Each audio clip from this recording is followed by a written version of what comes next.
White flags are flying and jumping up and down. They're quite lively, I've got to say, in this end away towards our right. It's a tight, compact arena, but a really good atmosphere. Yeah, brilliant atmosphere. Sure, once the game kicks off, we'll be able to hear the Arsenal fans, but you're right, at the moment, it's all Atalanta to our left. They're jumping around it, really swaying to and fro, flags everywhere. It's a really intense, really good atmosphere, and Arsenal, the first job once this game kicks off is a few passes and try and quieten this crowd down. That mosaic, by the way, basically said free to dream in that end away towards our left-hand side as we are underway, and we're actually level with the penalty area with a goal towards our right. So we really are tucked away in the corner of this old main stand as Atalanta in their blue and black striped shirts and black shorts are playing from left to right as we look. Arsenal in the red and white tops and white shorts. But that end to the left is a hive of activity. They're bouncing up and down in unison as Arsenal are attacking. They'll try and silence them as our French referee blows his whistle, Clément Turpin, and that was an offside, and it will be a free kick to Atalanta. But for such a progressive club, they're really looking forward to this Champions League campaign. Only their fourth time in the Champions League proper, all since 2019. As Saliba comes away with the ball, finds Timber on this near side. Declan Rice back in the team after suspension, plays it back to the Dutchman, and now here is Gabriel. De Ketelaere goes towards him. Partey makes himself available. One of the first jobs I think they're going to have to do tonight is to silence this Italian crowd. Yeah, I just mentioned that this crowd is lively. They're trying to get behind the team. They're trying to inspire them, certainly to a quick start. And Arsenal will want to keep the ball. And both teams have gone long 2 or 3 times early in this game. There's been quite a bit of pressure applied from both teams at the top end of the pitch, not really wanting their opposites to settle. And so far in this game, both teams have tried 2 or 3 long passes and given the ball away. Ball from Martinelli on the halfway line on this near side, the left, back to Gabriel. David Raya now all in yellow in this near side. And then he tries to switch play out to that far side, the right, kept in by just a little twist of the shoulder from Ben White, but Arsenal are forced to go back. Atalanta have got a really good work ethic under their 66-year-old coach, Gianpiero Gasperini. They like to press high, they like to put pressure on the opposition. Might well suit Arsenal because they are so attack-minded. But also, if you speak to the scouts who know Atalanta very, very well, look out or be alert to those subtle changes during the game from Gasperini, who is the longest-serving coach in Serie A. Here is Timber. Gabriel is actually to the outside of him, almost as the left back, as the two had just switched temporarily. Now it's back with Raya once again, and there we do have Atalanta looking to see if Arsenal can beat the press. Lookman was the player who was in the midfield as Arsenal lose it, and it goes back to the Atalanta goalkeeper Karnisecki, all in green, floats it out towards the far side. Saka is there, infield to Partey, forward ball to Jesus, nice little turn, edge of the area. Partey then with a shot, and goes wide. Referees actually said that is going to be a corner kick. Must have taken the deflection on its way through. Yeah, it did. He took a bit of convincing, to be honest, but that was good from Arsenal. Decent press, winning the ball back high, forcing Atalanta to turn it over, and Jesus found a bit of space on the edge of the penalty area, tried to wriggle free before Saka ended up with that deflected shot. But Atalanta are trying to go man-to-man with Arsenal when they get the ball. Early parts of this game, you just see that situation, you figured it out.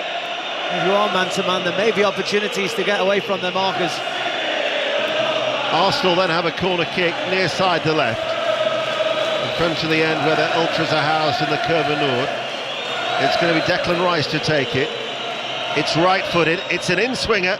Goalkeeper's flapped at that, and eventually De Ketelaere is the one who clears it away. I'm straining to see Rice take the corner kick because we're tucked away in this corner, and obscuring our view is a cameraman as well, as Arsenal are attacking with every outfield player in the half away towards our left-hand side. Martinelli, long diagonal ball, and will drop all the way through into the penalty area, and out of play it goes for a goal kick. So 5 minutes played on BBC Radio 5 Live. We're also available on the BBC Sounds app. Atalanta 0, Arsenal 0. What have you made of the start? Yeah, it's been ferocious. I think both teams are still to really put their foot on the ball and settle down and take control of the game. Both teams are trying to pressurise the opposition. There's been quite a few turnovers. As I mentioned before, Atalanta are pretty much man-to-man in trying to stop Arsenal playing out from the back, and that's created some big spaces at the back for Martinelli and Jesus if they can just find those moments. I think as well with Havertz playing on the occasion Arsenal were in the final third, then they do have numbers suddenly inside the penalty area if they do want to cross the ball.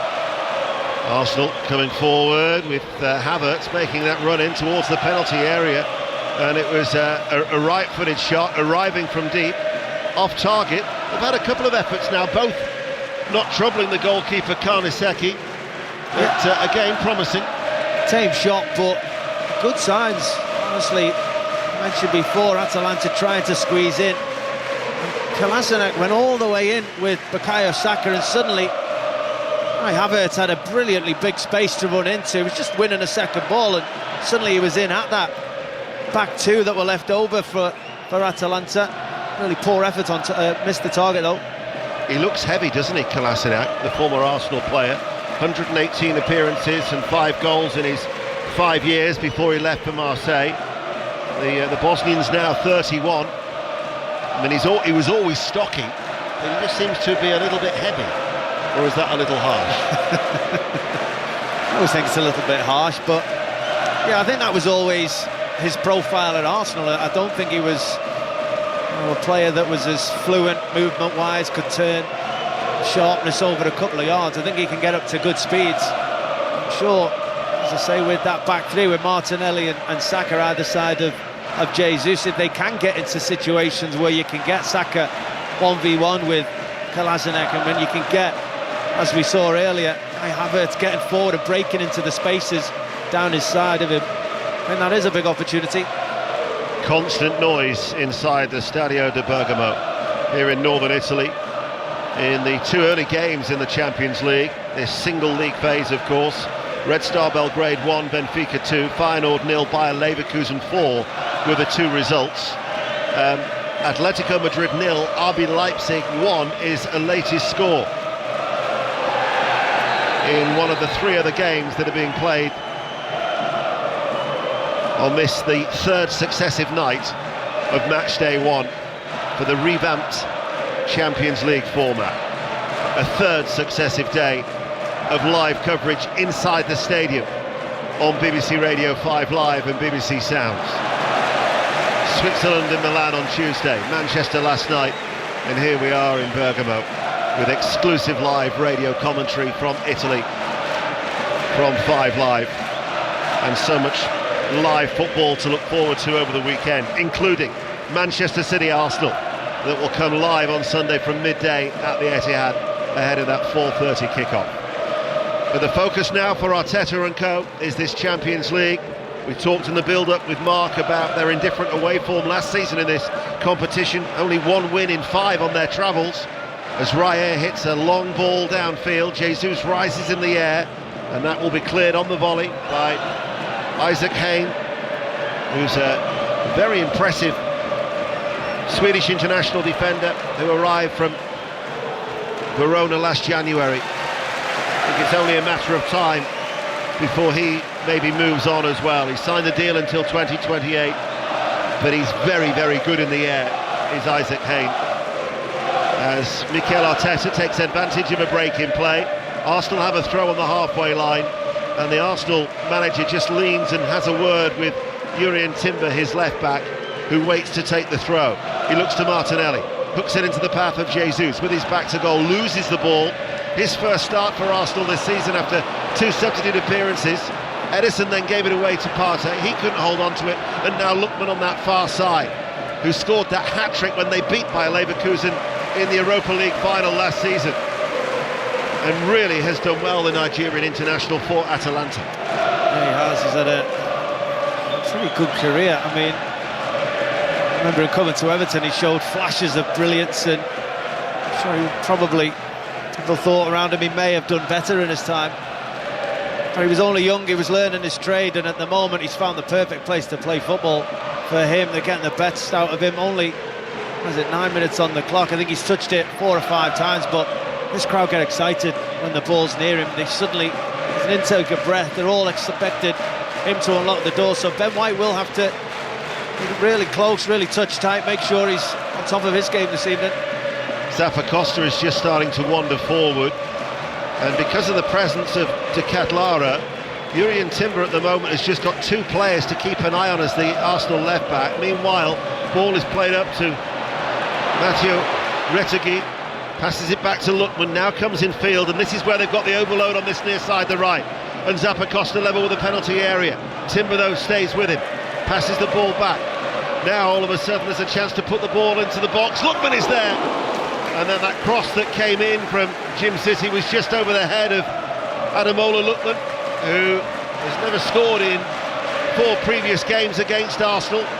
Arsenal though can bring it away in their red and white tops, playing from right to left on BBC Radio 5 Live. Jesus out to Havertz, far side the right, midway through the Atalanta half. Back then to Jesus, he goes square. Partey forward of the centre circle, Jesus with a step over, runs through to White, midway through the Atalanta half on that right-hand side. Arsenal now have a chance to keep the ball. Infield to Saka, Rice with the return to Saka, he was tripped. The referee's going to take action here as well, and a yellow card is going to be shown, and that is to Edison, who has been shown the yellow by the French referee. He tripped him and he pulled him back. Blatant. Important as well, I think, because that was a really good bit of play from Arsenal. Back to front, really fluid, could have gone for the kill earlier, decided it wasn't quite the perfect move, kept the ball, moved it from side over to the far side, and then just when the moments arise, they sped the play up quickly. Lovely little turn. Saka, little 1-2. He was just stepping inside, just about to step into the penalty area before the tug of the jersey, and it's a free kick in a very, very dangerous position. This. Gabriel's just been having a word with Saka. It's right of centre, probably about 20 yards out from goal. Saka now also has Martinelli saying something to him. The Arsenal supporters away towards our right will be hoping that Saka can maybe test Karnaseki here. Atalanta have got everybody back. The whistles from the home crowd here in Bergamo. And in front of the Atalanta wall, there are 3 Arsenal players as well, just standing in front of it and slightly to the side. So Karnaseki's not going to get a good view of this. Declan Rice has also now wandered over. The whistles intensify here in Bergamo. 5 Live and BBC Sounds, it's 0-0, 12 minutes play. Saka's eyeing it up, stuttering runner. Saka now hits it low, the goalkeeper's made an excellent save. He wouldn't have seen that till very, very late, and he was down oh so sharp to his right. The Arsenal players broke on the end of the wall, and Karnaseki just got something onto it. No, that was it, he saw it so late.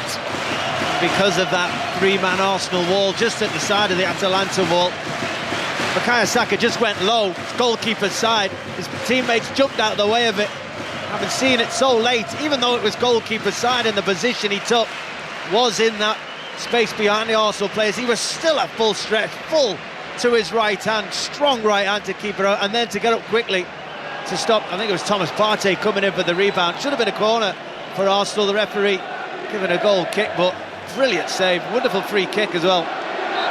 He's a 24-year-old Italian goalkeeper. He's come up through the club academy. Anybody who knows about Atalanta will tell you about their academy that has been serving players for many a year. 32 games last season, but he has conceded 8 in his last 3 games in Serie A. But that was an excellent bit of goalkeeping for Marco Karnaseki.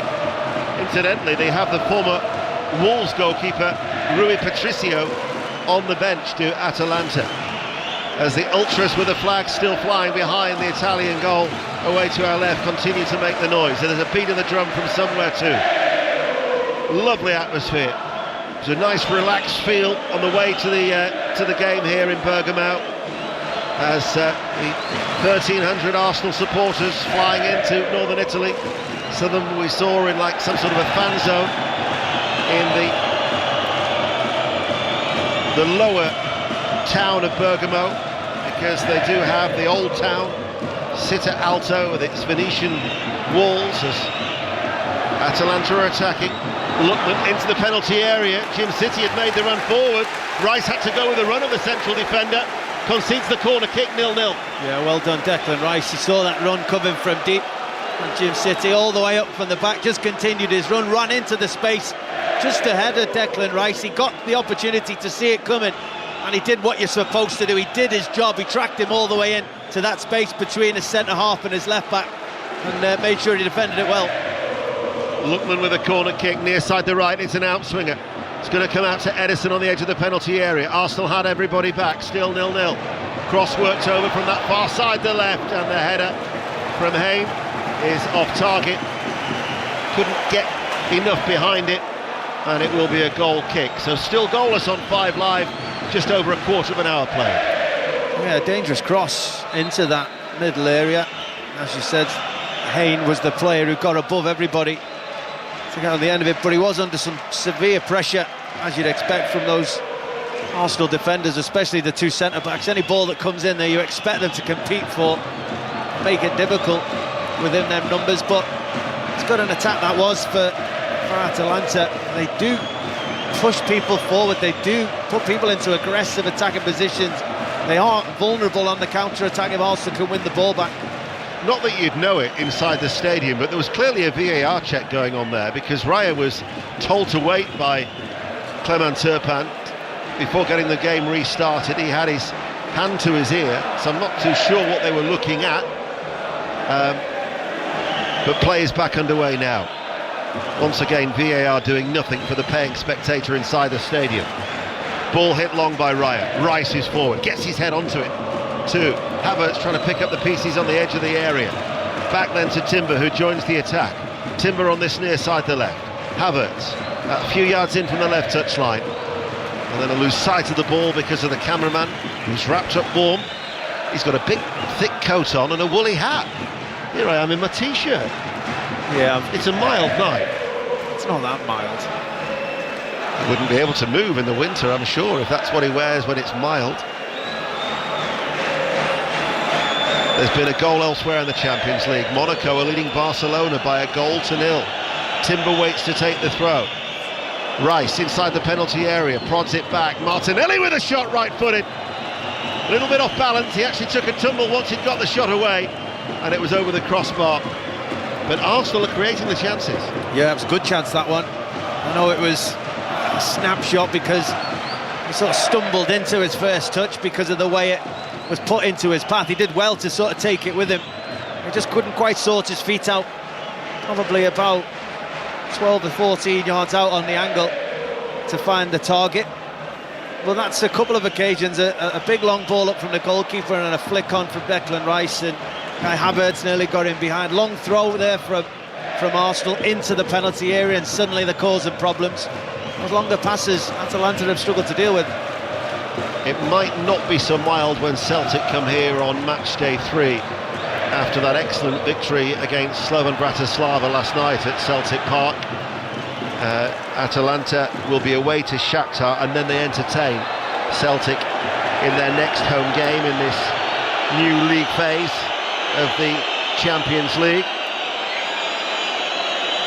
As there has been a stoppage in play. Kolasinac has got a blow to the head by a flailing arm from Havertz. He's on his feet, he's okay to continue, and it's still 0-0 on BBC Radio 5 Live. Zappacosta with his balding head and the beard, Italian international. Back it goes to Hayne, and then Edison back to his goalkeeper, who puts his foot through that, and it was a hurried clearance. Havertz was closing him down, and he's hooked it out of play for a throw. Well, Kai Havertz's position's been really interesting so far this evening. He's certainly not part of a midfield three.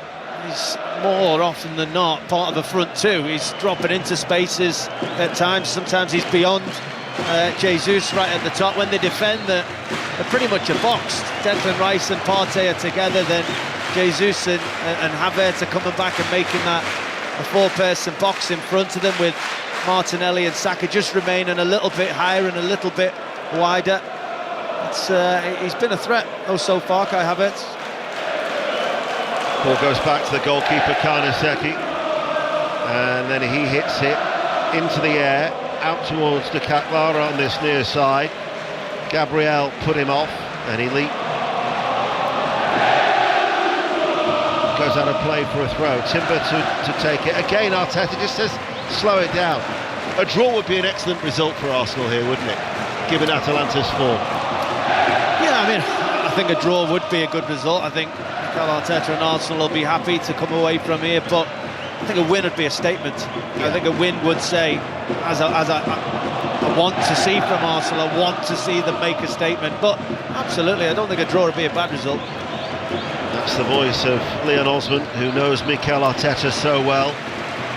8 seasons, wasn't it, that you played together at Everton? Is that how long it was? Only one of our hairlines changed. Well, the jet black hair of Mikel Arteta matching the jumper. He certainly would agree that it's a mild night given his attire. And down in front of us, Jesus on this near side, the left. Rolls it in field, Partey plays it back, Gabriel, every outfield player once again in the Atalanta half.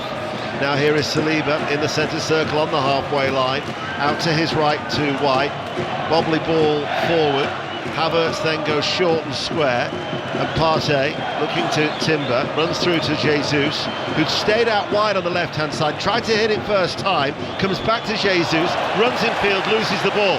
Now, Edison, can he break? For Atalanta, finds Lookman drifting into a central area, and from the centre circle, De Ketelaere. Now to Martin Duran, the former Middlesbrough midfielder, just had the one season at the Riverside, the Dutchman, and all of a sudden it's Atalanta's turn to come forward, and Arsenal retreat.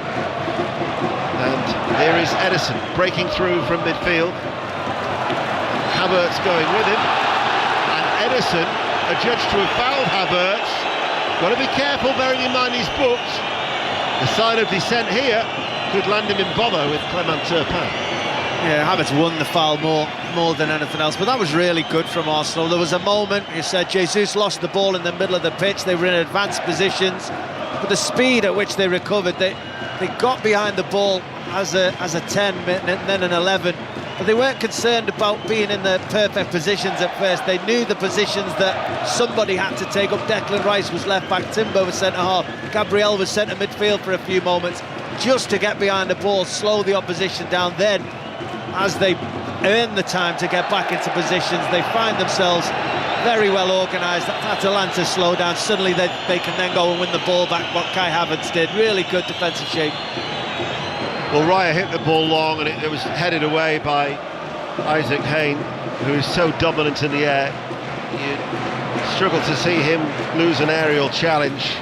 Really is an impressive 25-year-old whenever I've seen him play as Hayne. Now to Jim City, the Albanian international. And Brest are leading Sturm Graz by 1-0. They'd never qualified for Europe before, when they finished third in Ligue 1 last season. They're unable to actually play their home games because their stadium doesn't meet the criteria, so they're actually playing in Ginkamp, and they are leading Sturm Graz by 1-0. Sturm Graz, who are back in the Champions League after an absence of 23 years. So 1-0 in France. Monaco also lead Barcelona by 1-0. Atletico Madrid 0, RB Leipzig 1, and so therefore in the games that are being played at the moment, this is the only goalless game so far, as Arsenal with Martinelli. He's overrun that.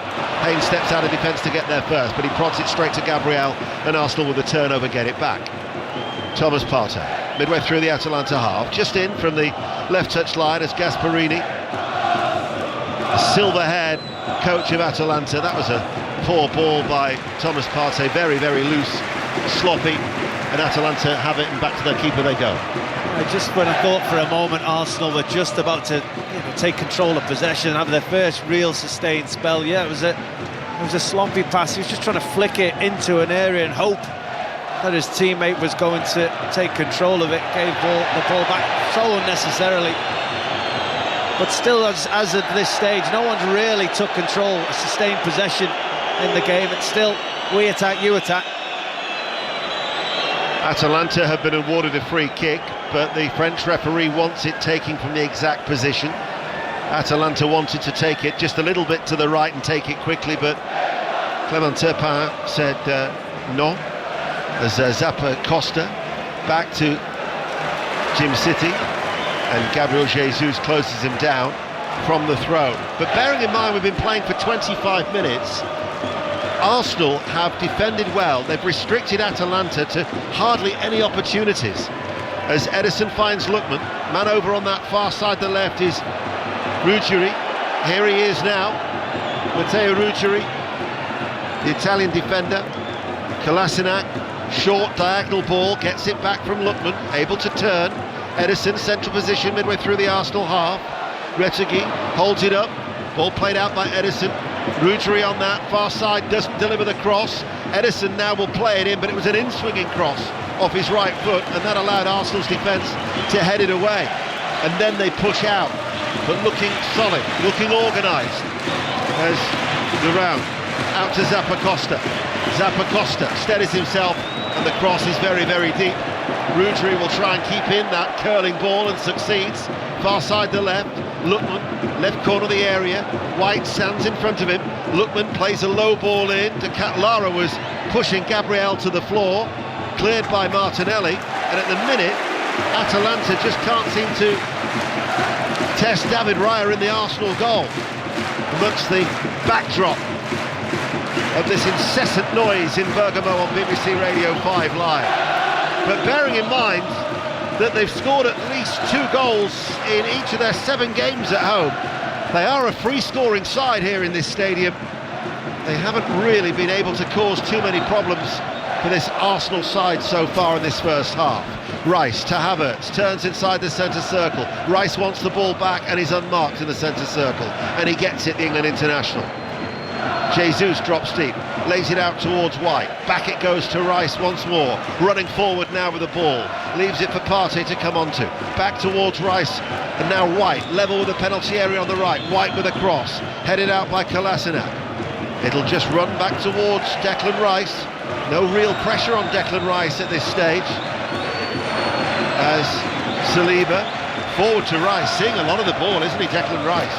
Yeah, this is what Arsenal need now. Say that just as they give the ball away. They need to sustain attacks.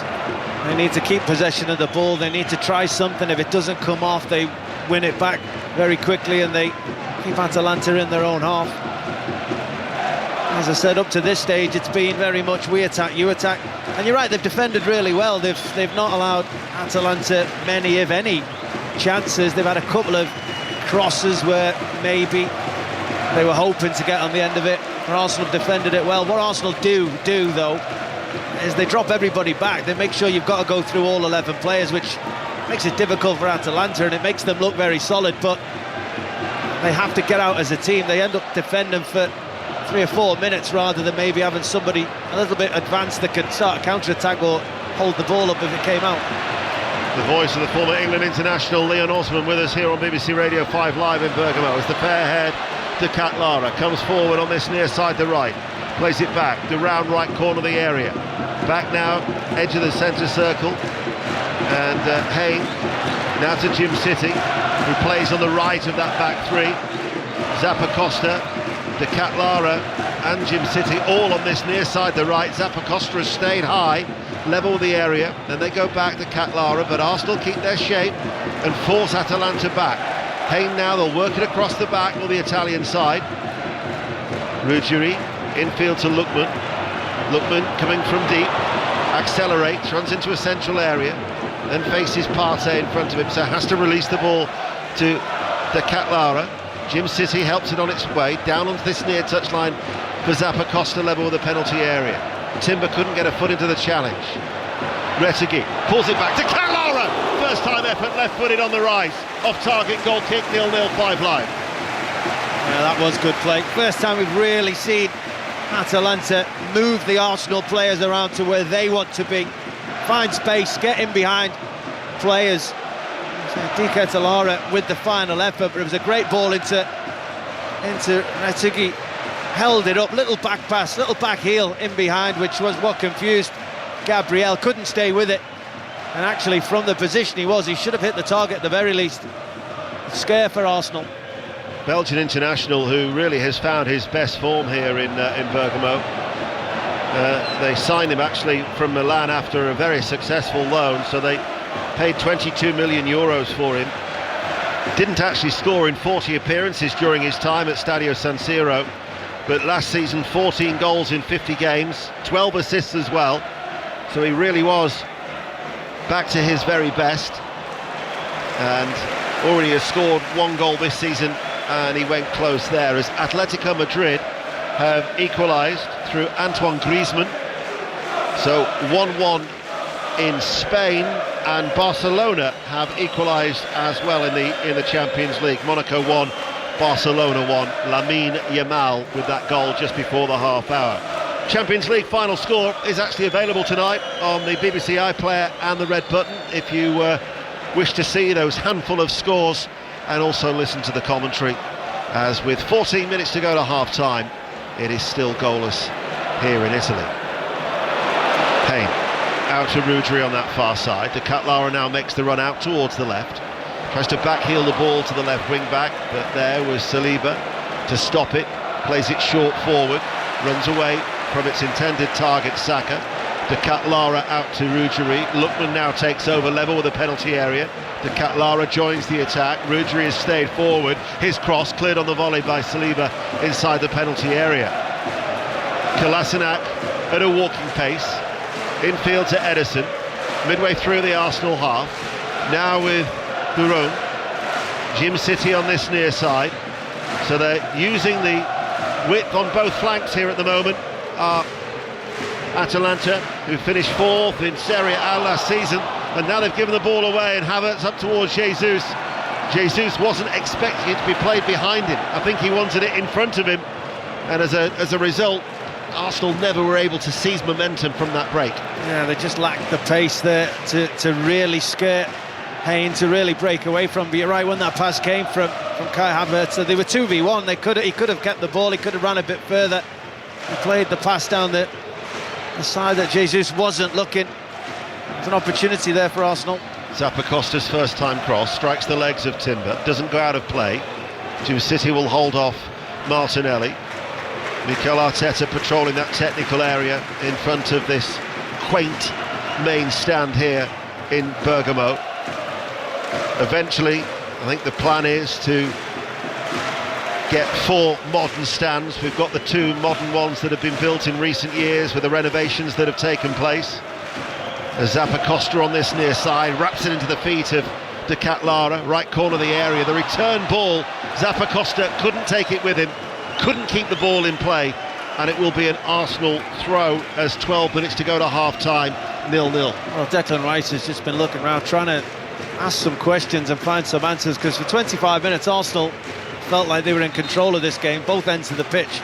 They were the best team in the final third. They were defensively solid, but the last 5 or 10 minutes or so, Atalanta have certainly stepped up the game. They've started to play the majority of it in the Arsenal half, win the ball back quickly. Arsenal's answer is to just get deeper and deeper. They've not left anybody in a position that could force the counter-attack or hold the ball up had it come out. At times they're all 25 yards and deeper from their own goal line, and it's just allowing Atalanta to build more and more momentum.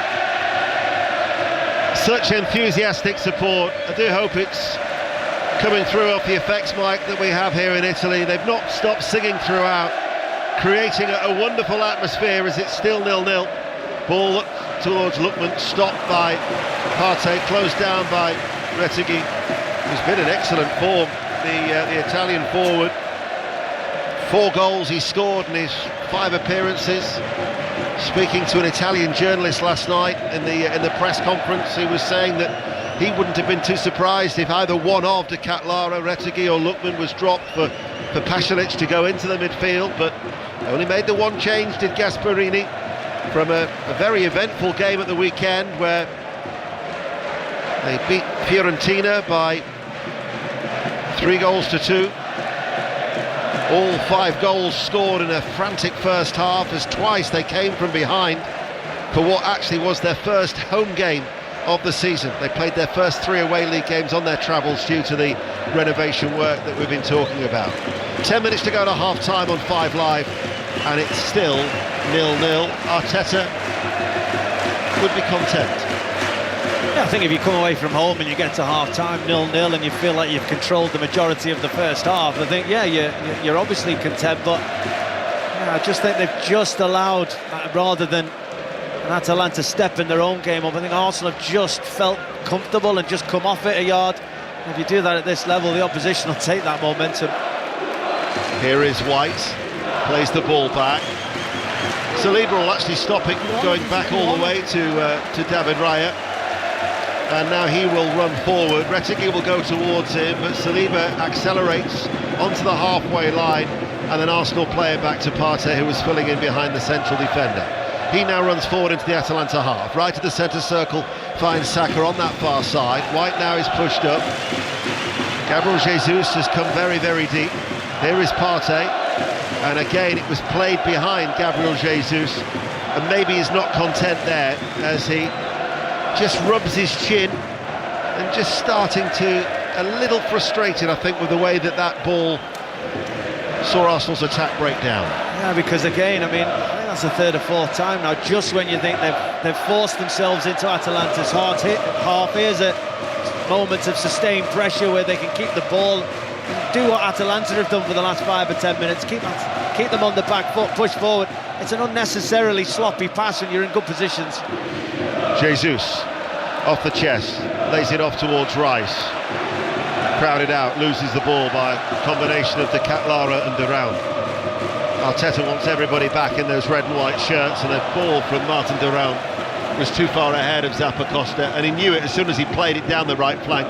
It was overhit, and it goes out of play for a goal kick. So the Euro Leagues will be following 5 Live Sport, this 3rd successive night of live Champions League action. That's at 10 o'clock with John Bennett. Any reaction that we get tonight, you'll be able to hear it in the 5 Live Football Daily podcast, as Jurrien Timber comes to a standstill in the central area midway through his own half. Gabriel, and because of that 3-pronged press of De Ketelaere, Durão and Retegui, Arsenal go back to David Raya. Lookman then will try and close down White on that far side, and Arsenal again, safety first, back with David Raya. Martinelli comes in off the left touch line, the ball is hit by Raya, but over his head, over the head of Zappacosta, and all the way through to Karnaseki. It's tight. The nearest that we've had to a goal was that free kick from Saka that produced an excellent save from Karnaseki. De Ketelaere, Zappacosta makes a strong run in off the right touch line. Retegui wanted the ball played forward, instead they go out wide. De Ketelaere, Gabriel backpedals, the Belgian enters the penalty area, plays it back now to the captain, Martin Durão. Now it's with Hayne. Edison, Brazilian defensive midfielder, out towards Lookman. Rudry required on the overlap, but in fact passes the ball back to Edison, and Arsenal again have got 6 red and white shirts behind the ball at the moment, but Lookman now tries to get round the back on that far side, the left, down towards the corner flag he goes. Lookman waits, Saka back on defensive duties, threads it to Rudry, and then Rudry's overhit it. Just tried to push it past Partey, and it went away from him. Goal kick, 0-0. Yeah, he just tried to sell Thomas Partey a little shimmy of his body and maybe confuse the Arsenal midfielder and knock it past him, but he wasn't having it. Looked into the eyes, knew where Rudry was going to try and play the ball, and just matched him, stood his ground and allowed him to run into himself and allow the ball to go out for a goal kick. But again, Arsenal, when they do drop back to the edge of the penalty area and they get everybody behind the ball, they're a very difficult team to break down. David Raya's not Really had to make a save of note. They've had one effort, Atalanta, that went over the top of the bar. The issue is they've not probably created as much as you'd expect going the other way. A couple of sloppy passes, and they're in the final third. Stopped any type of momentum they may get. I think they've got to be braver with these passes as well. Atalanta are squeezing so tight to try and stop Arsenal playing out. And sometimes 1v1 on the top end of the pitch, or sometimes spaces to run into if you can just get a bit of eye contact, just spot the right pass at the right moment.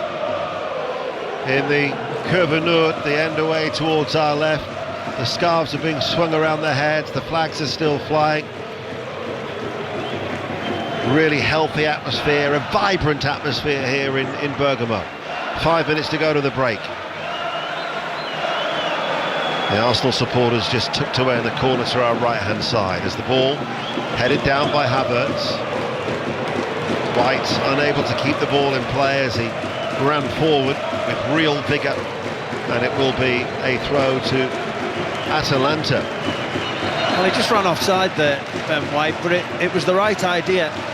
As Atalanta are so content with squeezing up man v man, even a player running to close the goalkeeper down, David Raya. That means they're vulnerable elsewhere. They're playing 1v1, certainly at the back, and they're not tracking Ben White's run at all. That's something that Arsenal could try and take advantage of. And just run people away, allow him the space to run into. It will take a quality pass, but Atalanta are leaving themselves slightly vulnerable for those long passes.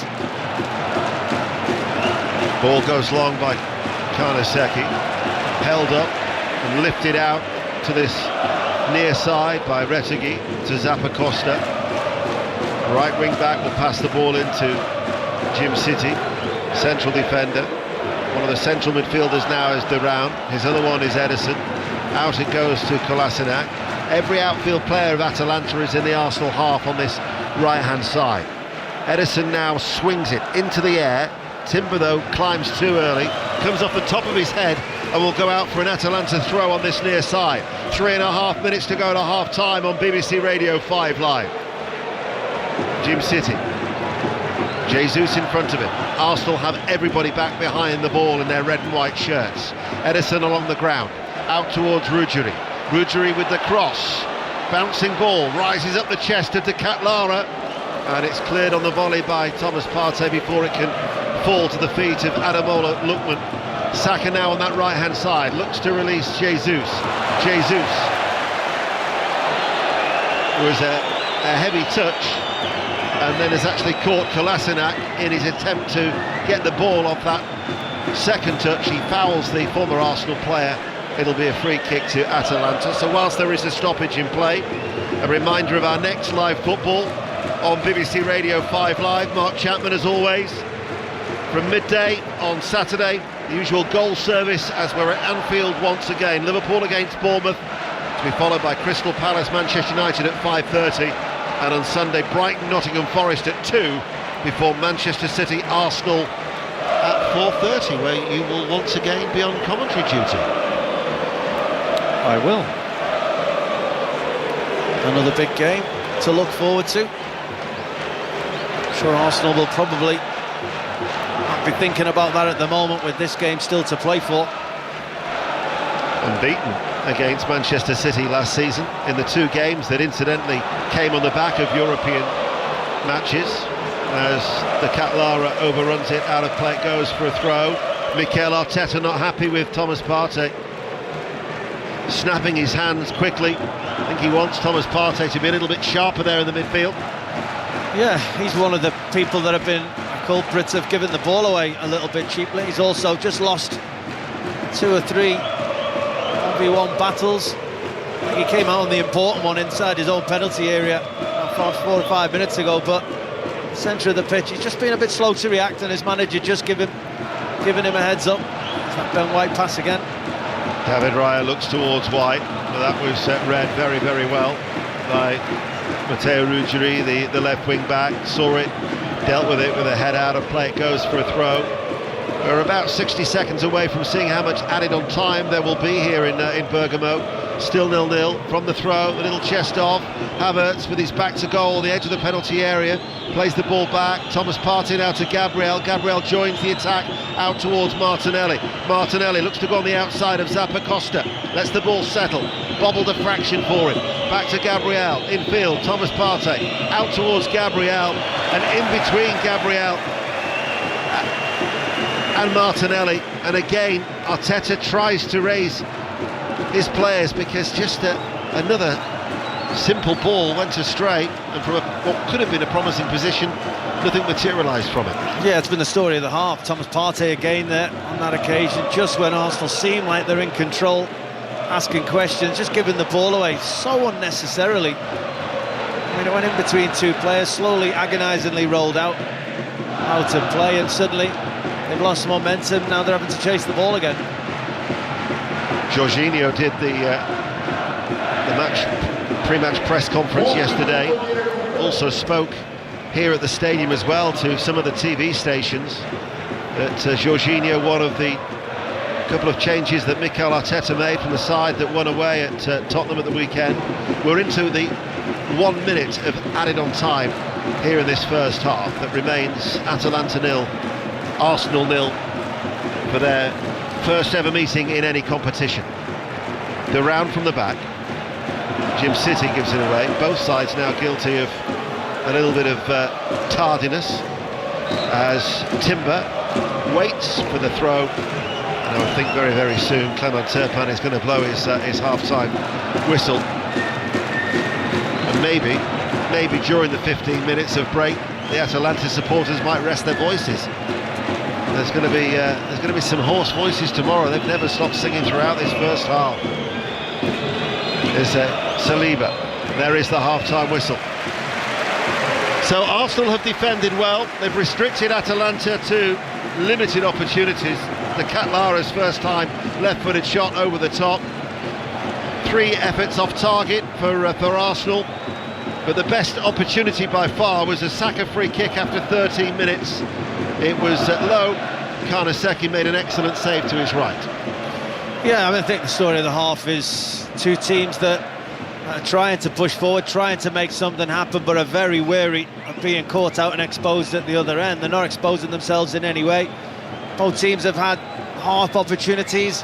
As I say, Arsenal, I mean, it took a brilliant save to keep out that Bukayo Saka free kick. Well, that's pretty much the limit of what they've had. I think both managers will be asking for that little bit more in the second half, a little bit more end product, a little bit more to trouble goalkeepers and score the opening goal. As both teams have been slightly sloppy, if I'm being honest, when it's come to the final pass. And Sturm Graz have just equalised in France, so Brest 1, Sturm Graz 1, which means that all the games being played tonight at 8 o'clock are level going in at half-time, including this one, Atalanta 0, Arsenal 0. Mark. Yeah, they are, yeah, that's the only goalless one. All the other 3 are level at 1-1. It's sort of a half being cautious and half being sloppy, isn't it, Leon? Yeah, definitely. You know, it's every time Arsenal do seem like they're getting a bit of momentum and getting into that final third and just starting to allow, or a bit feeling confident enough to allow their full-backs to push on and make runs. They start giving the ball away, and suddenly if that becomes repetitive, suddenly you're hesitant to make them runs in case you give the ball away, in case you have to make that 60-yard run back. So as the halves progress, they've started to not make the runs, which obviously is a knock-on effect, so you don't really expose the opposition. So yeah, I think it all falls down to sloppiness, and you can see Mikel Arteta on the touchline there trying to ask for more from his players in possession of the ball. I'm sure that'll be the message he's given them at half-time. And Nader Manua, who's alongside me in the Match of the Day Champions League office, that's been exactly the discussion in here, hasn't it, ahead of the highlights show tonight, on the fullbacks being cautious. Yeah, absolutely. And it's not just the fullbacks in some ways, because I think as you look at the Atalanta side, there are times when they go sort of player-to-player, man-to-man, and Arsenal aren't really finding ways to exploit that at the minute, and at times they're taking the safer decision to just roll it around at the back, to just drop off, retreat into your position. And I think this is a game where Arsenal should, in my opinion, have more possession. They should be able to potentially create some rotations and some link-ups which give them better opportunities.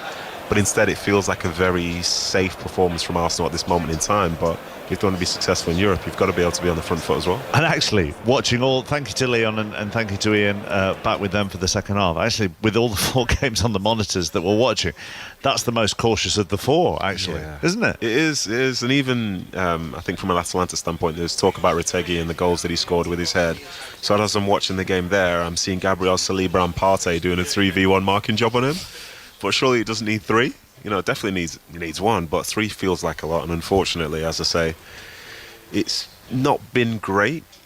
But I'd imagine Arteta's going to sort of sit his players down and try and find something more positive in there, because he knows they can play better than that. Let's bring you the details of the other 3 8 o'clock games that are going on at the moment. John Bennett is with us, and Barcelona had an awful start, but have managed to get themselves back into it.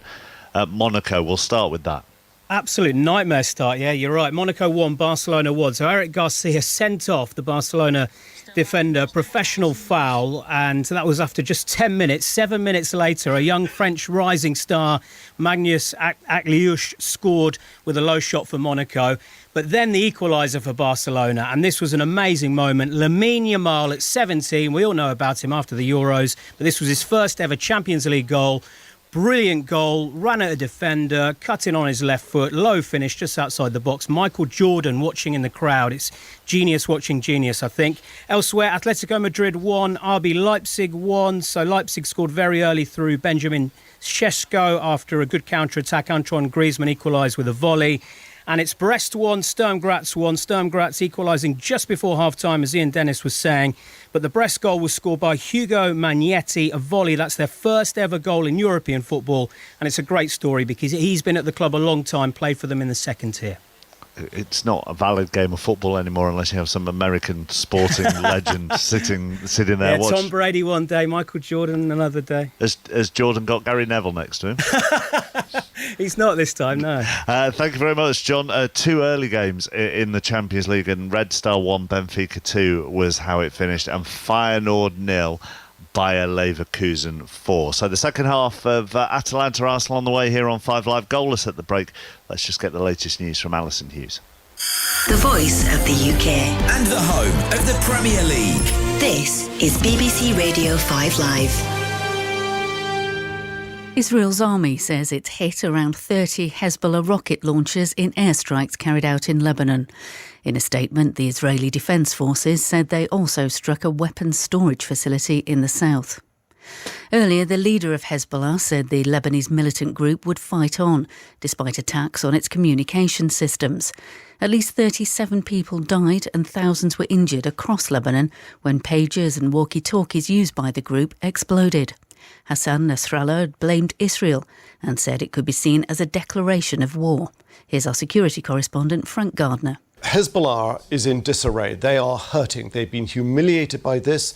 It's a massive blow to them tactically. It doesn't necessarily change the strategic situation on the northern border. Hezbollah's still got their arsenal of 150,000 rockets and missiles that can threaten Israel. The residents on both sides of that border are still kept apart from their homes. So what matters now is how are they going to retaliate and when? The Metropolitan Police says it's aware of various allegations against the late owner of Harrods, Mohammed Al-Fayed. 5 women have told the BBC they were raped by him, and more women came forward today to say they'd been sexually assaulted by the billionaire who died last year. The Bank of England's left interest rates unchanged at 5%, with inflation remaining at 2.2% last month. The governor says interest rates are on the path downwards. Sir Keir Starmer has defended accepting free corporate tickets to see Arsenal at the Emirates Stadium. The Prime Minister told the BBC it was a common-sense security decision. I've been going for year after year to the same seats in the stands with my son and with our friends.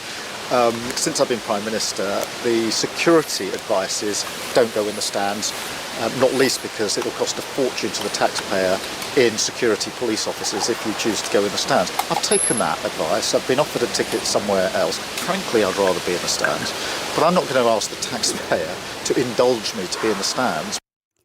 And the writer and broadcaster Tony Soper has died at the age of 95. He was a pioneer of wildlife programmes and co-founded the BBC's Natural History Unit in the 1950s. 5 Live Premier League Sunday.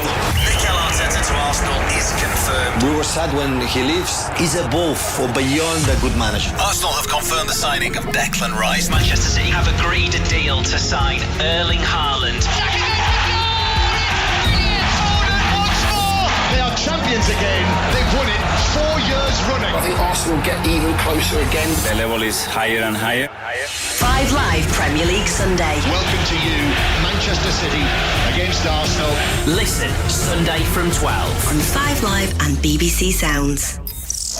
This is 5 Live Sport. The Champions League with Mark Chapman. Listen on BBC Sounds. And Arsenal in action this evening, and they're goalless away to Atalanta in the Champions League. Second half on the way. We're just a few days away from Joshua Dubois for the IBF World Heavyweight title at Wembley. So that's on Saturday night. Steve Bunce is with us. This is set to be Britain's biggest ever boxing crowd, isn't it? Yeah, officially, Chappers, 96,000 paid. That's the biggest ever crowd. And what's not been mentioned, and I'll mention it now, is that unofficially they will be receiving more than any two boxers have ever received for sharing a ring in Britain. So it's a bit of history. Ka-ching, ka-ching, as they say in the trade. Not in Steve Bunce's pocket, you understand. There's no ka-ching anywhere near my pocket, Chappers. I'll get the same for covering a fight at your call with 800 people in the crowd, as you well know. Is that when you say that the amount that they're both getting, do you mean that based on the receipts, just on the gate receipts, or just the whole purse? No, just on what we're hearing they're being paid. They'll be on guarantees, and then they'll be on what we call in boxing, euphemistically, the upside of the pay-per-view. And bear in mind, chappers, this is something unique has happened in boxing. Sky are working with TNT, TNT are working with Sky, and DAZN are working with all three of them. Wouldn't happen anywhere else. And the proceeds, they're all doing a pay-per-view, all at the same price. They'll go into a big hat, and somewhere on Monday morning, someone will go into that big hat and carve it up and work out who's owed what and who gets this and who gets that. But at the end of the day, Daniel Dubois and Anthony Joshua walk away with a tiny fortune. I mean, this crowd will be immense. So you're talking 96,000. The fact that Joshua has fought in front of 90,000 before at Wembley, which was what Klitschko in 2017, and it was overwhelming. So does that give him an advantage? It gives it not just that fight. He's had another fight at Tottenham Stadium in front of about 60,000. He fought twice down at the Millennium Stadium in Cardiff in front of 60 and 70,000. Plus he had another 80,000 at Wembley. No one's ever done what he's done, not just in Britain. No one's ever done what he's done worldwide. Had that many 65,000 plus gates under his belt. And that gives him a massive advantage, chappers. Daniel Dubois, he's walked out in front of 50,000 people once in Poland, but hey-ho, that's not 96,000 at Wembley. And I've got to tell you, it seems like 95,000 of them are going to be cheering on AJ. They love him. They've both been speaking at the press conference earlier. Let's hear from them. The world title, I need to retain it and hold on to it. So, yes, it's a great thing to have, but, I need to legitimize myself by winning this fight. So, I'm ready to go to war and ready for a fight. Do you expect to knock out Anthony Joshua? By any means necessary. Knockout, whatever way it comes. I showed Daniel and his whole team the respect they deserve during training camp, and that's going to put me in good stead on Saturday. So yeah, I'm tough. So is he. We've got all similarities, so may the best man win, really. And good luck to him, good luck to his team. Thank you to my team for their efforts as well. Yeah, British boxing. One thing when I first started boxing, I said I want to bring the heavyweight division back alive in the UK, and I think we've done that. So well done to everyone here as well. Without Steve sort of being disrespectful to Dubois, does the sport need Joshua to win to keep the sort of the momentum of the big fights coming? Absolutely it does, chappers. And as you said, it's not being disrespectful. That's just a fact. Daniel Dubois is talking about how he has to win this fight, even though he's the champion, not to defend his title, but to take the title away from the king. What Joshua's done, we'll look back in 5 years, and it's just, he had 12 consecutive world title fights at one point. He's loved and adored. You've got to be around him, chappers. One day, take a day off from your football caper, come with me to an Anthony Joshua walkabout, and you'll see some love and adoration, and I think it might even shock you. No. I mean, I am aware that he is liked. Yeah. No, I think it semi runs a bit deeper than that. I have that expression that, you know, he's kissing babies' heads all the time.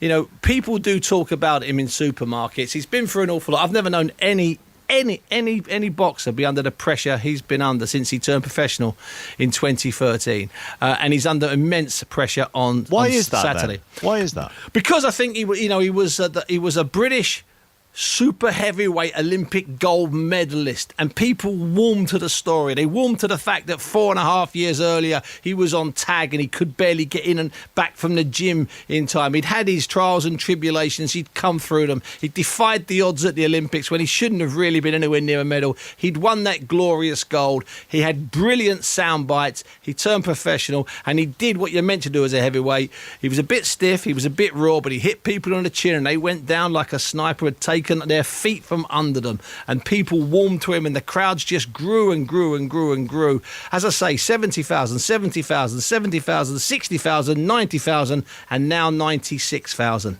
That's like a revolution, chappers, isn't it? Steve, thank you. Steve Bunce with us. Remarkable performance at Trent Bridge tonight in the first one-day international from Australia, who raced to a 7-wicket win with 6 overs to spare. They chased down England's 315 all out, and the star performance came from Travis Head, who hit an unbeaten 154 off 129 balls. England were captained tonight for the first time by Harry Brook. Probably went wrong at the toss where I chose to bat first and it ended up being a belter at the end there, but tough night, but we moved forward. It's a 5-game series, so 4 more games to go. Was there any uncertainty when you looked at that pitch? Yeah. Last night I was thinking about bowling first and then changed my mind about 20 minutes before the game started, before the toss, so a little bit, but hindsight's a beautiful thing, isn't it? So can't think too much into it. The team were in a fine position, but then those wickets started falling. What went wrong? Yeah, probably, me included, we probably didn't rotate spin well enough through that middle period. It's something I've been working on personally as well, so I'm a little bit frustrated with that. A few too many dot balls in that middle period, but I felt like at halfway time we were in a good position with nearly 320 on the board, playing how the pitch played in the first half. Obviously, under the lights there at the end, we saw it got a lot better and they could hit through the ball a lot easier. That's Harry Brook after England lost the first one-day international at Trent Bridge to Australia. Super League on Sports Extra at the moment.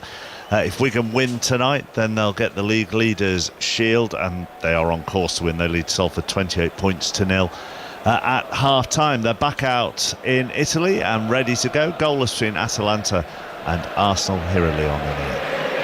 Thank you, Mark, who will now prepare himself for the Champions League highlights on BBC Two at 11:05 tonight. Will we see a goal from this game as the second half is underway? Live on 5 Live and also available on the BBC Sounds app. Neither side has made a change. Arsenal in their red and white shirts and white shorts in the second half are playing from left to right as we look. They have Raya in goal, a back four of White, Gabriel, Saliba and Timber, Havertz, Partey and Rice, Martinelli, Jesus and Saka. For Atalanta in their blue and black striped shirts and black shorts, Karnaseki's in goal, a back three of Jim City, Hayne and Kolasinac, Zappacosta and Ruggieri, the wing-backs, right and left respectively, De Round and Edison in the midfield, De Catlara, Retegui and Lookman. As Kolasinac thought about passing the ball back, realised Havertz was there to cut off that avenue, and by the time he turned, the cumbersome defender, he'd turned so slowly it had gone out of play for a throw. Yeah, it was good play from Arsenal actually to get him behind. We talked about playing the forward run, the fact that Atalanta are playing very much man-to-man on those Arsenal players, and a little bit of teamwork, a little bit of eye contact, and suddenly you can create spaces for yourselves. Well, Havertz ran deep, Jesus ran in behind, they tried to bend the ball into him, and good early signs in the second half for Arsenal. This is Timber, waits to pass the ball forward and then has a change of heart and actually goes behind him to find Gabriel. Declan Rice coming forward, the Arsenal supporters who are tucked away in the corner to our right-hand side. The allocation was 1,304. Find their voices. They see Havertz win the ball back and then actually penalised by Clement Turpin. And it will be a free kick inside the centre circle for a foul on Ederson and a free kick to Atalanta. Typical, isn't it? Atalanta, 23 games in the Champions League, have seen 3.6 goals per game on average. And for what we thought might have been a bit of a spectacle between these two, there's so far been a bit of a stalemate. Ball forward to Ederson, left side of the penalty area, pushes the ball into the penalty area, goes down.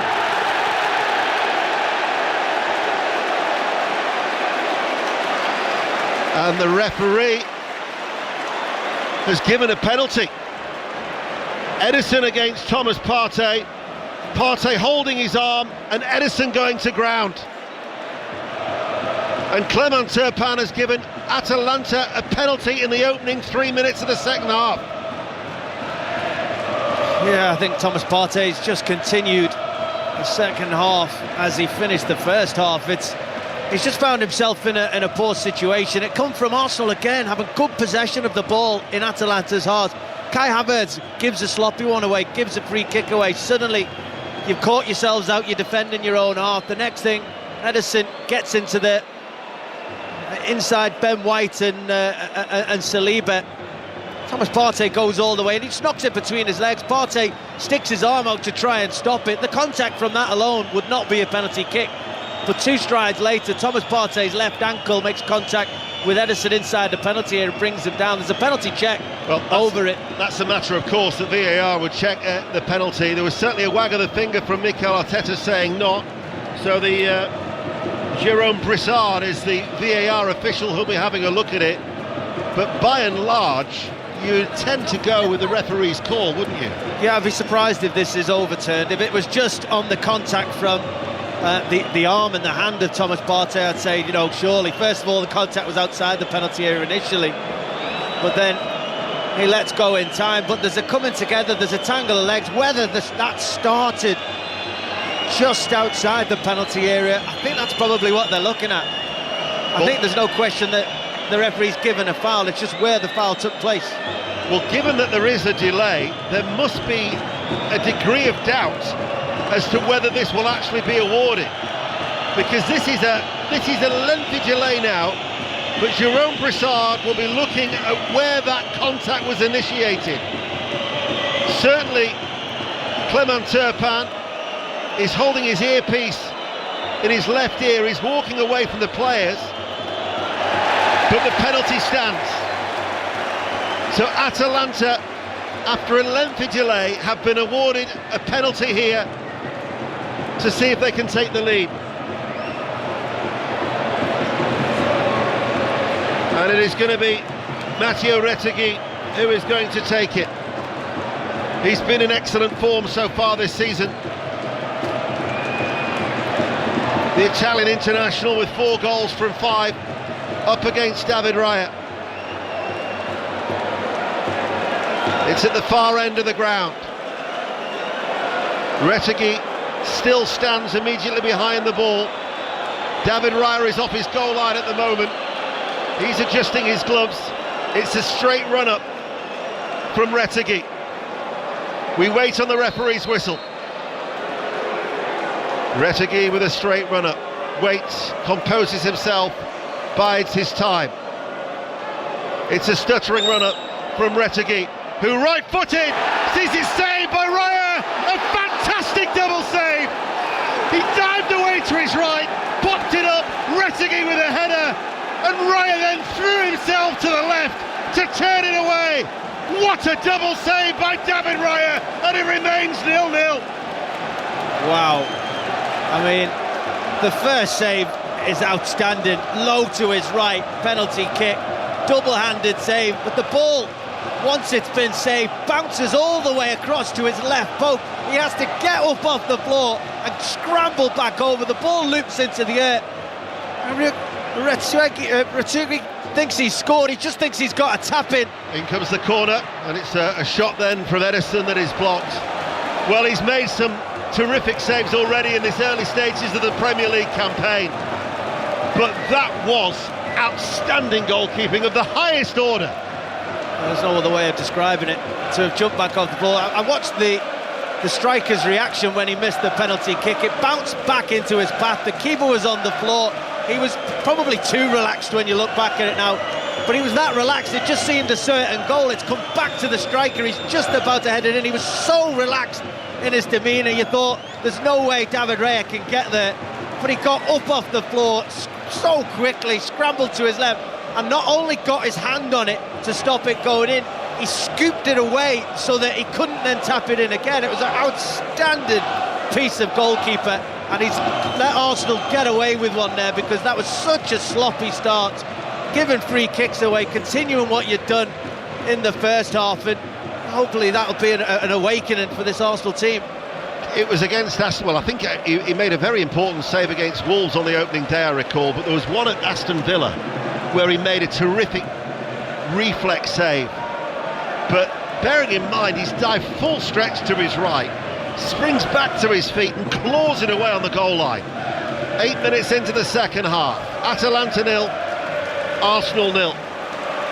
And Atalanta, who have only once in their last 24 home games have failed to score, that was against Liverpool, in a run that extends all the way back to the start of last October, missing that opportunity to take the lead here in this Champions League game, live on 5 Live. Also available on BBC Sounds. Kolasinac. That will have Mikel Arteta purring post-match. Yeah, in some ways, but he'll be disappointed with how they conceded it. He's had the message at half-time. He wants his team to come and start strong second half, and they gifted all the momentum here, and they're going to have to get through this next 5 minutes before they'll be able to play their way up the pitch. De Ketelaere, far side to right corner of the area, cuts back, sends over the cross, missed by Gabriel, cleared by Saliba behind him, hooked away by Saka. It's a high ball that Gabriel Jesus will bounce off Hayne. He's such a strong and effective defender, Isaac Hayne. And now here is Martin Durant, passes the ball forward, Jim City, back towards the Dutchman. 9 minutes into the second half, here is Ederson, forward to Lookman. Lookman manages to get away from Partey, but ran into trouble as Saka was helping him out. Back it goes to David Raya.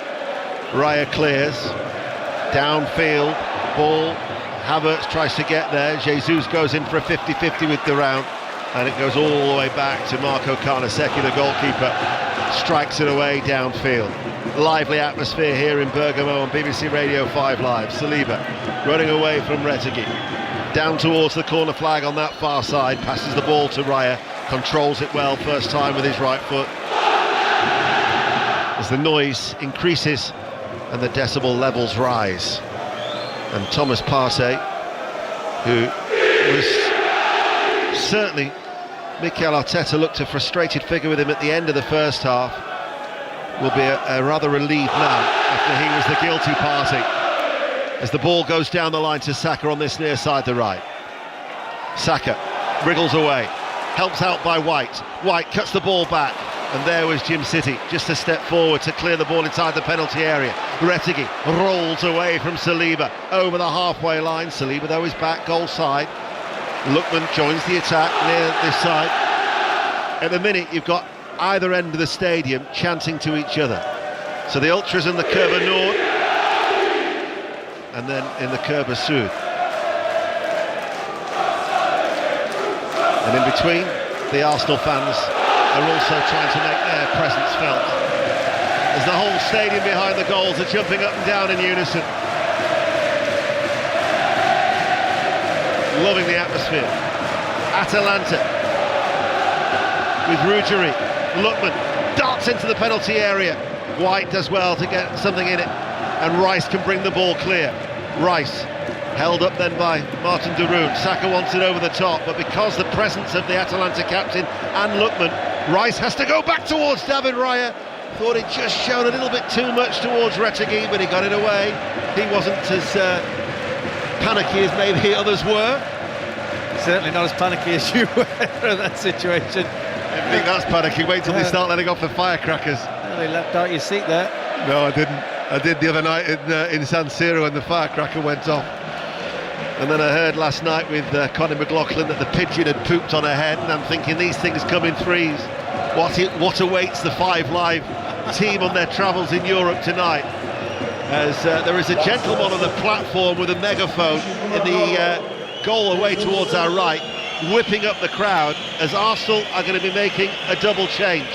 Jorginho and Trossard to come on, and no surprise to see Partey coming off. Well, Jesus, to be honest, he's put himself about. Jesus, he really has, but he's not had much change out of Hayne at the top of the field. And yeah, I think, as you say, Thomas Partey's not had the best of evenings. Been sloppy in possession, not quite been up to it out of possession, just as we see that double save from the penalty kick again. The header, the follow-up rebound is on the line as David Raya stretches to it to keep it out. It is on the line. Full stretch for the second part of that double save, as we see Gasperini with his hands on his head, not quite understanding how that one hasn't put his team 1-0 ahead. But it's given Mikel Arteta the opportunity to make changes, and I think he's had to. I think he's had to react to how his team have started in this second half. Jorginho, a Champions League winner, of course, with Chelsea 3 years ago. Actually played here against the Dutch in a Nations League game 4 years ago for his country, Italy. So he'll be well aware of the tight and compact surroundings. It was the last of the 6 internationals that they've hosted Italy at that level here in Bergamo. And Leandro Trossard coming on for Jesus, who's with his first start of the season, but Trossard did well in that role against Tottenham at the weekend. Yeah, he'll play it a little bit differently. Kai Havertz has gone right up top, and Trossard's gone into that midfield position, but I think what was key, started right at the top end of the field, so he's just dropped in. First of all, Kolasinac went in, then Hayne swapped over and he went in, and it just creates spaces elsewhere on the field. And you know, he nearly got in with a 1-2. 1-2's kill man-to-man marking. You get the ball, you spin it around the corner, you go over the return. It's unplayable. I haven't seen enough of them from Arsenal. Trossard did one as soon as he came on the pitch and got a little reward for it. Here is Jorginho, just in the Arsenal half. Passes the ball back to David Raya, who's out of his penalty area, away towards our left-hand side. That excellent double save, meaning that it's still goalless. Elsewhere in the Champions League, Atletico Madrid 1, RB Leipzig 1, Brest 1, Sturm Graz 1, Monaco 1, Barcelona 1. Champions League final score is available on the BBC iPlayer as well as the red button, as Mikel Arteta sees White with a quick throw, but too quick and not from the exact place that the French referee wanted to take, as we're going to see a change here for Gasperini and Atalanta, and De Ketelaere is the player who's coming off, and Juan Cuadrado, who they signed from Inter in the summer on a free for his Atalanta debut, the former Chelsea and Juventus player, 36 years of age, vastly experienced, 116 caps. So Juan Cuadrado coming on for Ketelaere. So Gasperini making a change as well for Atalanta in their blue and black striped shirts as they defend, playing from right to left. From the throw, Hayne comes across, prevents it reaching Saka, and it will be a corner kick to Arsenal. We've been playing for an hour here on BBC Radio 5 Live. Haven't had too much of an opportunity with the set pieces. We know that's Arsenal's strength and potential weakness for Atalanta as well. So Saka will wander over right in front of the Arsenal supporters, right where we're situated in our commentary position here inside the stadium for exclusive live radio commentary from Italy. And as the Arsenal substitutes warm up in front of us, you've got Havertz and Timber, who loiter at the far side of the penalty area. White is also at the far post. Saliba is right by the goalkeeper. Trossard is in there as well. Zonal marking from Atalanta. Saka goes deep. Havertz with a downward header back into the 6-yard area, but the referee has spotted an infringement, and that will be a free kick to Atalanta. And 62 minutes played, still 0-0. I think it was a generous free kick from the referee. It was really good play from Arsenal. I think they looked like Saliba was going to man-mark the goalkeeper. Just at the last moment, he span round the back. Ben White came in and did his usual job. And he just stood in the way, and Garneski just went to ground so easily. There was basically no contact, but as soon as there was the tiniest bit, threw himself on the floor, the referee gave the free kick. That was dangerous, that, though, Arsenal. Timber, his forward ball goes straight to Hayne. Durant out then to Jim City. Zappacosta on that far side will pass the ball back. Quite a high line from Arsenal, just squeezing Atalanta in that central third of the playing area as Gasperini with his silver hair watches on. Arsenal now get the ball. Havertz to Trossard, challenged by Kolasinac. Kolasinac stumbles, tries to keep it alive, and the referee has given a free kick in favour of the former Arsenal man, and Atalanta get that decision just on the edge of the centre circle, inside their own half, with 63 minutes played, 0-0. The round out towards Zappacosta. Jim City into the centre circle is Hayne. He goes square. Edison drops in between Isaac Hayne as well as Kolasinac, allows Ruggieri to go forward. Here is Saka, infield to Havertz. Havertz now running. Trossard is square to him, forward of the centre circle, back to Jorginho. Timber joins the attack from left back. Still the noise is extremely loud inside the Stadio de Bergamo, as this is Martinelli. Jorginho, forward ball, overhit.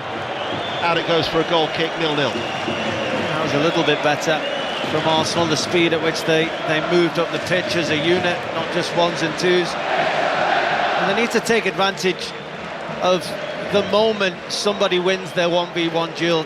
Bukayo Saka came up, popped it up, spun in behind, was way behind his fullback. Ademola Lookman was trying to cover for him, but he was 5 yards behind.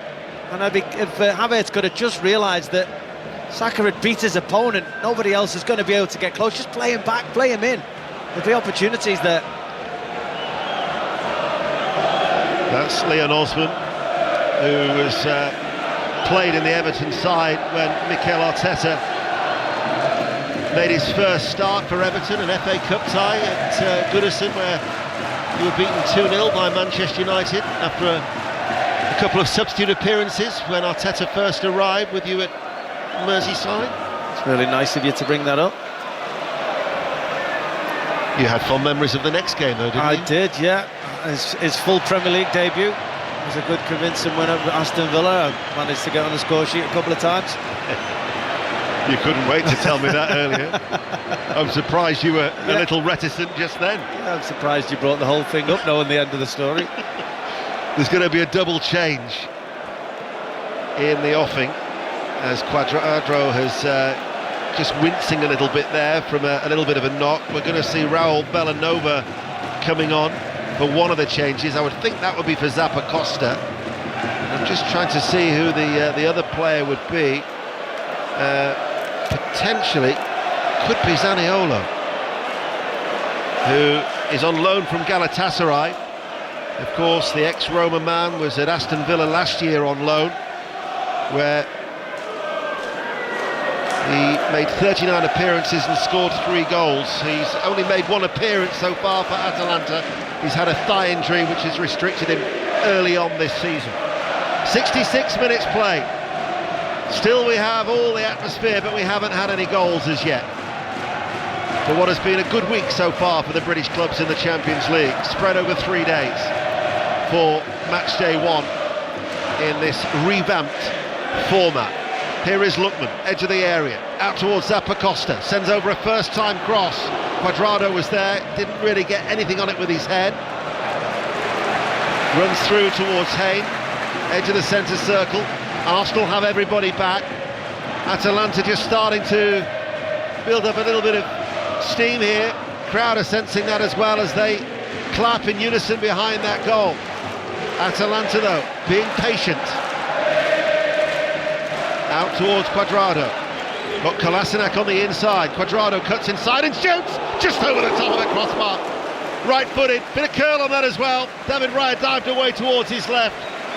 Centimetres over the crossbar, goal kick midway through the second half, 0-0. Oh, it wasn't far away. A really good play from Atlanta. They stretched down the right-hand side, they worked it all the way back to the left-hand side to get Cuadrado 1v1 with Bukayo Saka. He just skipped inside of him. He took the shot on from a distance, and the form David Raya's in. You'd hope he might be able to get close to it, but it wasn't too far away. And that change of Cuadrado has just moved Ademola Lookman over. It's either to the far side of the pitch or more up front. He's had a big influence since. Lookman takes it high on the chest, central area, plays the ball out towards Zappacosta, scampering forward on the right-hand side. Effort though blocked. What are Arsenal... Oh, De Roon's kept the ball in play over on that far right-hand side. I was going to ask you a question there as the ball is played to Jim City. Hits it in first time, blocked by Gabriel in his mid-drift. Arsenal, Timber, standing firm. Atalanta on top. As Brest have got a second goal. They lead Sturm Graz by 2-1 elsewhere in the Champions League. And all of a sudden, Arsenal are going to have to dig in. Crowd ramping up the noise. Atalanta seeing a lot of the ball. Arsenal having to try and contain. Ball over the top. When you consider the early stages of the first half, Arsenal had about 3 shots off target. They had the Saka free kick that produced a good save. It's been a long time since we've seen Arsenal have a worthwhile opportunity. Why can't Arsenal start to trouble Atalanta? I think because Atalanta are always on the front foot. Every time Arsenal are coming, every time Atalanta have an attack, they leave a player up. If the ball comes out, someone's picking it up, starting the attack. Every time Arsenal have a defend, everybody's coming back. They're leaving nobody for an out-pass. So when they win the ball back, they've got no options. And every time Arsenal start getting momentum, there's not enough runs in behind for the man-to-man marking, creating space. Everybody's coming short, which then means the Atalanta players as a unit can just condense the pitch as much as possible, making it even smaller and more difficult for Arsenal to play out. They need to stretch the game. This is a concern for Arsenal because Saliba came running across to deal with a run of Retegui and he's gone down, and I'm not too sure if he's just either been caught or whether he jarred his leg as he fell, or he was just caught on the Achilles of his left leg. Yeah, that's what it was, as he headed the ball clear and planted that left foot. Retegui just landed on it with all of his weight. Would have been a painful one. And Retegui now will come off, the Italian forward, to replace by Zaniolo. Wonder if now Gasperini will change from that 3-4-3 to a 3-4-1-2 as the dark-haired figure of Bellanova is going to be coming on. Just hesitant there because Cuadrado was running off. I thought the substitute surely can't be substituted, and it will be Zappacosta who goes off as expected, because that was the only change that they made from the Fiorentina victory at the weekend. So Raul Bellanova, 3 caps for Italy, made his 3rd cap recently against Israel, comes on, the signed for £20 million in the summer from Torino. 19 minutes remaining then on BBC Radio 5 Live and the BBC Sounds app. It is still 0-0 as Trossard on this near side, the right, passes the ball back to Saliba, showing no ill effects of that little clip by Retegui. Calafiore is going to be coming on for Arsenal very soon. Missed the game against Tottenham at the weekend with a calf injury, but trained fine yesterday before the players arrived at 6:05 in northern Italy. As Arsenal now seeing a little bit more of the ball. Martinelli goes down, no foul from Bellanova. Lookman on the halfway line plays it back. The round now towards Kolasinac. Mikel Arteta as Cuadrado. Was he fouled by Saka? Referee will give the free kick. Saka tells Cuadrado to get to his feet. Doesn't seem to be too much in that. Maybe just a little clip. Is Raheem Sterling coming on as well? Looks like. Yeah, double change. So Raheem Sterling coming on as well as Calafiore. Mikel Arteta just giving his final instructions to Raheem, and then he rubs the back of his head as he adjusts his socks. but it's with Edison for Atalanta. 18 minutes remaining here in the Champions League in Bergamo. Cuadrado spreads play, too deep, over the head of Bellanova, and it will be an Arsenal throw-in on the left-hand side. The EuroLeagues with John Bennett coming up at 10 o'clock on 5 Live, and as the double change for Arsenal is being made, a reminder, 4 live games over the weekend. Liverpool, Bournemouth from 3, Crystal Palace, Manchester United at 5:30, and Sunday, Brighton, Nottingham Forest at 2, to be followed by Manchester City, Arsenal at 4:30. Calafiore and Sterling are coming on, and it is Saka who is one of the players who's going off, and Timber has actually gone off on that far side, so he's now going to walk in front of that Curva Nuud on that left-hand side. So Calafiore will go in at left-back, Raheem Sterling for Bukayo Saka, who is creating a bit of history tonight. Raheem Sterling, the first player to play for 4 English clubs in the history of the European Cup or the Champions League. David Batty, Yossi Benayoun, William Gallas and Kolo Touré have all played for 3 sides in Europe's elite competition, but Raheem Sterling the first to play for 4. Champions League runner-up, of course, with his time at Manchester City. So Calafiore is on, as ball is easily headed away in front of Sterling, goes a long way up towards Lookman, battles for the ball, Cuadrado takes it over, it's a curling effort as well, right-footed, and that was coming in all the time. David Raya had to dive to his left, and in the end it was probably about a foot wide of that right-hand post.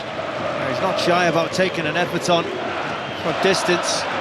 Cuadrado, and again he catches it really cleanly. I don't think it was ever coming round enough to really trouble David Raya, despite his full-length save and dive. But it's Ademola Lookman that's causing all the problems. Every time a ball goes forward, he's not far away from it, or he's bringing it down, he's trying to run at the Arsenal defenders. He's been a real handful for them to compete with. Here is Sterling, picks the ball up, in it goes to Martinelli, and Martinelli shoots right-footed. Their only chance of the second half so far, and as he was making a diagonal run into the inside right channel of the penalty area, 8 yards out, running at pace, couldn't keep it down, goal kick 0-0. From open play, I think that's the biggest chance in the game. It's Raheem Sterling just getting involved. There was a bit of panic, especially from Kolasinac, when Raheem Sterling got the ball. He wasn't sure when to be tied, didn't want to drop away, sort of bundled into him, and the ball propelled into the path of Martinelli. Good first touch and a dreadful effort. Never really wrapped his foot around it, sort of chopped down on it, only ever getting it going high over the bar, and that is a big chance. Arsenal, who have failed to score just twice in their last 15 games. That was those back-to-back defeats against Aston Villa and Bayern back in April, as Monaco are leading Barcelona by 2-1, back in the Champions League after a 6-year absence, leading the 5 times winners in the Principality. Monaco 2, Barcelona 1, Brest 2, Sturm Graz 1, Atletico Madrid 1, RB Leipzig 1 are the other latest scores. Still goalless here with 14 minutes remaining. Ben White has been summoned across by Mikel Arteta. They've been awarded a free kick on that far side, the left. Ben White turns, still the instructions as he makes his way back to the edge of the penalty area. So another set piece maybe for Arsenal to try and trouble Atalanta in a second half where David Raya, with a wonderful double save earlier, initially from a penalty from Retegui, to mean that Arsenal are still on level terms. The Arsenal support are hopeful. Calafiore and Havertz are currently in offside positions. It's going to be a free kick. Declan Rice to take it, swings it over, and swings it over way too far. Too much height, too much curl, straight out of play for a goal kick. Yeah, I think that sums Arsenal up as an attacking team in this game. Not mind just this second half. They've got themselves into good positions, got themselves into good moments, and just lacked quality with that final moment, the crucial moment, the moment where you either create something or finish an opportunity. been an Achilles heel tonight. Goalkeeper Karnaseki for Atalanta clears downfield. Cuadrado coming in off the left touchline, couldn't get there. Jorginho then gives the ball away, and all of a sudden this is Zaniolo. Now leaves it for Cuadrado. The round. Villanova is available on that far side, the right. Back it goes to Martin de Round. His forward ball cut out by Jorginho. And Arsenal now have it with Trossard, who turns, finds Sterling, quickly closed down, releases the ball to Trossard just outside the centre circle. And his ball was a poor one. Have been times where they have been sloppy and a lot of errant balls from Arsenal at times this evening. Yeah, but the thing is, they're not always when they're under pressure. I mean, just like that, Trossard takes a pass, plays a 1-2 with Raheem Sterling, gets time on the ball, and then just plays a sloppy one when it was such an easy pass. And that's been the surprising thing about Arsenal. They've given the ball away under no pressure at all. Quite often, yes, you challenge, you're in the stadium like this, you get put under real pressure in real tough areas of the pitch. That's not when they've given the ball away tonight. It's been under no pressure, probably near the halfway line, and it's either just put them on the back foot or stopped any kind of forward move that they might have. Jorginho not happy with Raheem Sterling, who was quite stationary and didn't make the run away from Kolasinac that Jorginho was looking to try and dink that ball over the top. As White goes back to Rice, drops inside his own penalty area. There is the pressing once more from Atalanta, and as a result of that, Arsenal are forced to concede a throw. Couldn't beat the press. Talk all day long about Atalanta's high work ethic, and as a result it was that unforced error with 11 minutes remaining as Cuadrado passes the ball now to Zaniolo. Zaniolo now waits, doesn't deliver the cross. It's a low ball. David Raya dives on that unchallenged inside the penalty area. 11 minutes to go to half-time. Well, there's no doubt who's going to be the star of the show for Arsenal, David Raya, if it does stay like this. Yeah, I mean, that's the good thing. We're talking about, as I said, at 10-11 minutes to go till full-time, and you know, they're still 0-0. They're still, at the moment, coming away from this with a point, despite them being way off it as an attacking outfit, being way off what we're used to seeing their performances like in the Premier League, and that's testament to how they defend as a team. It's testament to players in big moments standing up and defending well. This is Saliba. Calafiore continues to come forward and passes the ball to Trossard. Trossard chips it into Havertz, who gives chase, and Villanova sees it safely out, marshals the ball behind for a goal kick. Some of the Arsenal supporters may well have travelled on the Bergamo funicular, which passes through those Venetian walls from the lower town to the Città Alta, but tonight hasn't really been much fun for them. No, it certainly hasn't. The game has not gone the way they expected to, with open attacking football. I mean, yes, you know you're in for a difficult even, but you're probably expecting to see your team create opportunities and certainly pass the ball far better than they have done. The game is still there. It could still be a positive result. They could still come away from here with a minimum 1 point, but they have had a moment. That Martinelli chance could have made that travel and support away from us feel like it's been a completely different evening. So there's still time for them to just get one opportunity and take it. When Atalanta were last in the Champions League in the 21-22 campaign, their last 4 games saw them score and concede at least 2 goals. They drew 2, they lost 2. Never in the history of Europe's elite competition has it happened in 5 consecutive games. So after a total of 20 goals were scored in those 4 fixtures, 0-0, as that end towards our left is just bouncing. Some sight. Rice on the halfway line. 9 minutes to go of the 90 here in Bergamo in northern Italy. It's Gabriel to Jorginho, drops in between the 2 central defenders. Calafiore has gone into an inverted role, the left back. Sterling finds Calafiore, lays it off. Calafiore on the ball now. Italian international, long hair with the Alice band. Back then to Rice. Arsenal starting to get on the ball a little bit more now. Yeah, it's took, what, 81, 82 minutes for them to A little bit of a passing move inside the Atalanta half. Still not looking like creating. They're still all coming towards the ball. Still nobody. There we go, nearly making a run in behind. But it's not been that kind of evening. There's not been enough times where somebody makes eye contact and says, here, spin it in here. It's the type of evening a player like Jamie Vardy would have had a field day. Somebody that just says, put this ball in behind, I'm going to run in behind it, because it's not a type of defensive structure you come up against a lot in the Premier League, where the opposition basically go man to man all over the field. And Arsenal are so used to coming into spaces and somebody rolling round and someone making a run to create space for someone to come short. That hasn't happened this evening. When they have come short, somebody's gone with them, somebody's been tight all of the way. It's been a different look at how to defend Arsenal have come up against today. That's the voice of Leon Osman with us here on BBC Radio 5 Live in Bergamo. Still 0-0, 7 minutes of normal time remaining. Gabriel, forward ball, Trossard runs into space to get there, left of the centre circle. Raheem Sterling has stayed out wide on this near side, the right. Saliba will play a short forward ball, but he comes under pressure straight away by Ruggieri. Arsenal though keep the ball back towards Rice. Rice outside the centre circle. Again, Atalanta looking to squeeze and prevent any forward balls being played through the middle. So Arsenal have got to retreat and go back.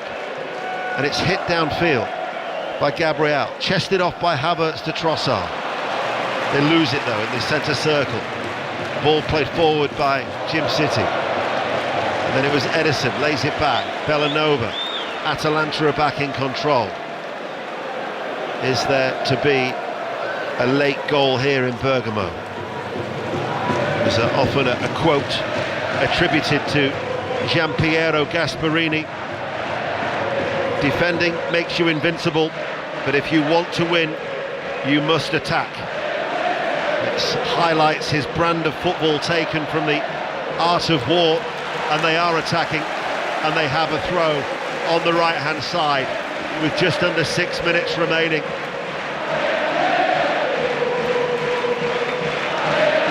The supporters singing to their heart's content. 0-0 in the Champions League. Rounding off 3 successive days of Champions League coverage on BBC Radio 5 Live. Bellanova, right-hand side, midway through the Arsenal half. Arsenal have everybody back behind the ball. 2 more changes are in the offing from Atalanta.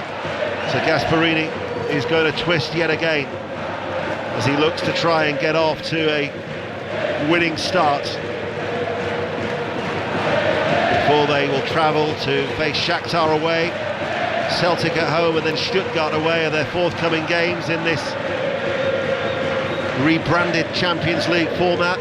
Cuadrado, under pressure from Sterling, back towards Kolasinac. Gets it back then from Cuadrado. Still watching on is Gasperini. Edison, Kolasinac. Forward on the ground, Cuadrado spins, Ben White's gone with him. Arsenal at the minute, and that was a sloppy ball by Edison, goes straight towards White. White picks out Jorginho, early ball from Jorginho. Sterling couldn't bring it under control around knee high. Yeah, I mean, there's not to say before that they need to keep their concentration levels high now, Arsenal. Atalanta keeping the ball, Atalanta trying to just find that one big chance towards the end of the game. And that moment came where I think Jorginho would be disappointed every single time he doesn't make that pass to Raheem Sterling to get a chance on goal there. Cuadrado feeds it in towards Zaniolo. Central area, Zaniolo just saw 2 red and white shirts closing down. Edison joins the attack, threads it through. Lookman in towards the penalty area. Terrific defending from Saliba. Just when Lookman looked like he'd got away, Saliba came back from the right-hand side. Sliding challenge, concedes the corner. Yeah, you're right. It did look like Lookman had just snuck away from him. Brilliant play, brilliant skill. The way he can manipulate the ball like that. Saliba's strength and the fact he's got those really long legs is what rescued that situation. Brilliant tackle. Corner kick on this near side, the left. Atalanta pressing, in it comes. partially headed away and then cleared by Trossard, but there's nobody in red and white to give chase, as Belanova with his dark hair will run back on that far side. Pasalic and Samardzic wait to come on for Atalanta. Two midfielders ready to come on for the final 3 minutes of normal time, and then I think we're looking at least 3 or 4 minutes of added on time here on 5 Live and BBC Sounds. In a week where Aston Villa, Liverpool and Celtic have all won, Manchester City drew last night, Arsenal drawing here this evening ahead of their meeting at the Etihad. On Sunday you'll hear live on BBC Radio 5 Live from 4:30. Arsenal's record, incidentally, on the back of European games has drastically improved in the last 2 seasons. And they'll go into that game with their excellent away form in the Premier League with a lot of confidence in that respect. As Sterling was caught late, he goes down. Free kick to Arsenal, which White has taken too quickly. And there's got to be a stoppage, because now is the opportunity that Atalanta will make a couple of changes. I think Kolasinac is one of the players who's going to be coming off. Indeed he is, the former Arsenal. No, it did say 23 on the electronic board. Stephanie Frappart is the 4th official, and the wrong digit was entered. So Kolasinac did say what me, and instead it will be Ruggieri to come off. So Mario Pasalic, former Chelsea man, Croatian international, got 5 loans away from Stamford Bridge, never actually played for the club. And Lookman also comes off, so Ademola Lookman still hasn't scored against Arsenal now in 5 appearances, as Samardzic replaces him, Serbian international, and Pasalic, the Croatian, comes on as well for Atalanta in these closing stages here in Bergamo, and it remains 0-0. Yeah, last roll of the dice for Gasperini there. Surprised he took Ademola Lookman off. He's had a really dangerous evening. He's looked the one most likely for both teams to unlock the door. From Arsenal now, it's, as I said, keeping those concentration levels high. Had a reasonable performance away to Porto last season, drawing 0-0, and then just lost concentration in added time, just as it got to the end. Sterling wrestling with the ball up against 3 Atalanta players, and a free kick for just catching Ederson will mean that Atalanta, to the left of their own penalty area in the last 30 seconds, have a free kick that they're going to go long, you'd imagine. We'll find out how much we'll have on for added time, as Mikel Arteta is venturing out of his technical area. So Stephanie Frappart is just saying, just come back a bit in front of this main stand. As Marco Carnesecchi, the Atalanta goalkeeper. Arsenal have pushed up quite high. That back line is within 10 yards of the halfway line. Carnesecchi hits it downfield. Declan Rice drops back. Zaniolo was there. We're 4 minutes of added on time, which we're now into here on BBC Radio 5 Live. Ball headed on by Pasalic. Tidied up by Gabriel. David Raya hits it first time, slices it, and it curls away from Raheem Sterling, and it will go out of play for a throw. Sterling didn't take too kindly to being tried to be helped back to his feet by Kolasinac, and that's why you had the whistles directed at the England international from the Atalanta supporters. Kolasinac waits to take the throw. What do you think the overriding feeling will be from your former teammate? Well, I think before the game, I think you'd want to come here and take all 3 points. I think sometimes you go away and you feel unlucky to get a point. I think this will be a really good point if they can come away with it. Atalanta, though, are still probing, and for their efforts on the left-hand side through Zaniolo, they've got a corner kick on this near side to left. We're into added on time on BBC Radio 5 Live. It's still 0-0. A minimum of 4 to be played. We're in the 2nd minute of those 4. As Clement Turpin has spotted something in that penalty area. We're at the other end of the ground. We're level with the penalty area to the right. And we're looking away towards our left-hand side, and he's having a word, I think, with Zaniolo, and Declan Rice is the French referee. Arsenal have got everybody back.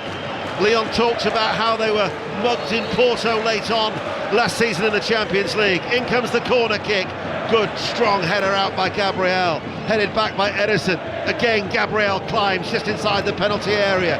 Firm header away. Picked up over on that far side. An opportunity maybe to deliver the cross. As the ball is played into the penalty area, White is tucked in, comes out loose, ball threaded forward, Raya picks it up after some promising work by Samardzic on the right-hand side, and that passes off without any real incident, and by my watch we have 90 seconds remaining, and still the Atalanta supporters continue to sing.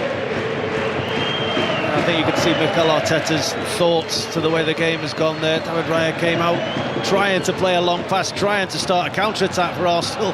Mikel Arteta, 2 hands in the air, just trying to tell him to calm down. Just let's just see this game out. Let's make a couple of passes. Let's make sure we keep the ball till the end of the game, because as I said, there are some times where you feel pleased to get a point, unlucky to get a point. But the performance that Arsenal have been able to show today, this would be a good point. They've been, in an attacking sense, a long way off what we know they're capable of. Far too sloppy at times, and yet even given a penalty kick away, if they can come away from here with a clean sheet and a draw, I think Mikel will look back on this and be quite pleased. Sturm Graz, incidentally, are down to 10 men as they trail 2-1 away at Brest in the Champions League. Atletico Madrid have got a late goal. They've come from behind, and they are now leading RB Leipzig by 2-1. So 2-1 is the scoreline in favour of all the home sides in the 8 o'clock kickoffs. Atletico Madrid against Leipzig, Brest against Sturm Graz, and Monaco with that scoreline against Barcelona, with the exception of this one that is still 0-0. And we're almost out of time. Saliba, Calafiore, forward ball to Havertz. Havertz back. Saliba out towards Martinelli, far side the left. Martinelli swings over the cross, and the goalkeeper Karnaseki catches the ball, and the referee sounds the full-time whistle, and it is finished. Atalanta 0, Arsenal 0, and David Raya, undoubtedly Arsenal's hero, saving the penalty for what was part of a terrific double save to keep out Retegui. And in the end, I think Arsenal will look back and say, what an excellent point on their travels. Yeah, I mean, you know, that moment will be the one that this game is remembered for, that double save. I don't think you'll see many better in the game as what we witnessed this evening, and it was an important one to keep Arsenal level at 0-0, because yeah, they've been way below the standards, as I said, we expect. Sometimes we looked at this on paper and thought it could go either way. We could expect loads of goals. Who'll come out on top? Are we going to see this performance? Are we going to see the teams going at each other? Well, we didn't see it. We saw 2 teams a little bit nervous to open up, to leave themselves exposed. 2 teams that were a bit sloppy because of it. And I think we'll see 2 teams and 2 managers that'll probably go, well, in the end, a point's a fair result. Nice little exchange of words and a little embrace between Mikel Arteta and Sead Kolasinac, the former Arsenal player, as the Arsenal players of today wander across right in front of us to acknowledge the loyal support from those that have travelled out to northern Italy for this goalless draw, and now they'll turn their attentions to Manchester City on Sunday. But here in the Stadio de Bergamo, it's finished Atalanta 0, Arsenal 0. John Bennett.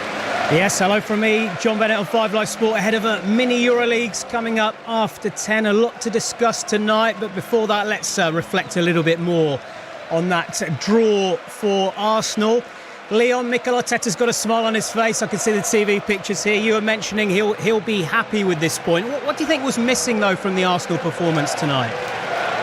Quality, to be honest, which is not something I thought I'd be saying come the end of this game. They were sloppy when they got into the opposition half. Too many times, people giving easy passes away unexpectedly. Mikel Arteta tried to react. He tried to make substitutions. Brought Jorginho on, brought Trossard on to try and make sure they brought a better quality to the middle, and it went the other way. They got sucked into giving passes away as well, and you could say you put it down to the approach of Atalanta, that they went man-to-man. They showed Arsenal something different, but I still expected Arsenal to find an answer with the quality and the pace they've got in the wide areas. Martinelli, Saka, Sterling when he came on, to be able to figure out about time in the run, getting away from your man, running into the channels. But it wasn't to be. It was a night that they'll easily forget in an attacking sense, but they certainly won't for keeping that defending record going, keeping that solidity going. And even when they were breached, that mistake from Thomas Partey giving the penalty away, their goalkeeper made a wonder save. Yeah, looking at social media, lots of people mentioning Martin Odegaard's name. They didn't miss him at the weekend, but many people are saying that they missed him tonight. The short fuse on X says, sadly, I think this is a taste of what Arsenal are going to be before Martin Odegaard returns. Would you agree with that, Leon? Is this a night when we've seen what him not being in the team will bring over the next few weeks? Yeah, but that always depends on who you're coming up against. He wasn't missed at the weekend because of the type of game it was and what the opposition offered. I do think he was missed this evening, and I think for those runs that were being made, someone just to get away from the marker, someone to see a pass that someone else doesn't see, to be able to lift themselves above all of the panic and all of the mayhem, and just be able to see a calm picture. And I think, yes, they did miss that this evening, and they will miss him for other games. But, this squad is still strong. This squad still has a number of quality players that over the majority of games they'll be fine, and they'll be able to find the answers for. Mina Rizuki has joined us as well, joining us a little bit early ahead of Euroleagues. Mina, will Atalanta see that as a missed opportunity? They played really well there. They did play really well. It depends. I mean, on the one hand, you're thinking about this is Arsenal. This is the team that we assume could have a really good chance of winning the league title this season, one of the strongest. And actually, Gasperini was really nervous coming into this game because of the defensive frailties that they do have, and they have shown in Serie A this season, especially from set pieces against one of the best teams in the world when it comes to set pieces, and Arsenal. So you can have a look at that. They did have that penalty. It was an outstanding double save. The second one even better from David Raya. So yes, I think they created more chances. They look to be on the front foot the whole time, but it is Arsenal, and you sort of expect these types of matches. So I think at least a point gained. Mina, stay there, back for Euroleagues in just a moment. Ian Dennis, final one to you. What impact do you think tonight will have on Sunday, the big game for Arsenal against Manchester City? It was gruelling tonight. 24 hours more Manchester City have had to prepare. Do you think it's going to have much impact? Well, Jorginho was asked about that last night, and he said it's going to be difficult, but it is what it is. But actually, if you look at Arsenal's form in the Premier League on the back of European games, there's been a drastic improvement. If you look, and there's often a talk about when they used to play in the Europa League, how their form would suffer on a Sunday from playing on a Thursday. So in 1920 and 2021, they won 50% of their 22 games on the back of Europa League fixtures. They lost 8, they only won 11 of the 22. However, there has been a newfound resilience by Arsenal in the last 2 seasons of European competition, where they've lost just 1 of 18 games. They didn't lose at all on the back of the Europa League in 22-23, and even last season on the back of the Champions League games, where incidentally they beat Manchester City and drew the other. They've only lost 1 of those 10 other games in the Champions League. And bearing in mind that Arsenal's away form in the calendar year of 2024 on the road is exceptional. They're yet to actually fall behind. They've won 10 of their 11 games in an unbeaten run. So in that respect, I think they go into that game against Manchester City with confidence. Thank you very much, Ian. Ian Dennis and Leon Osman, our commentary team in Bergamo. Atalanta 0, Arsenal 0. The other scores from the 8 o'clock kickoffs in the Champions League: Atletico Madrid 2.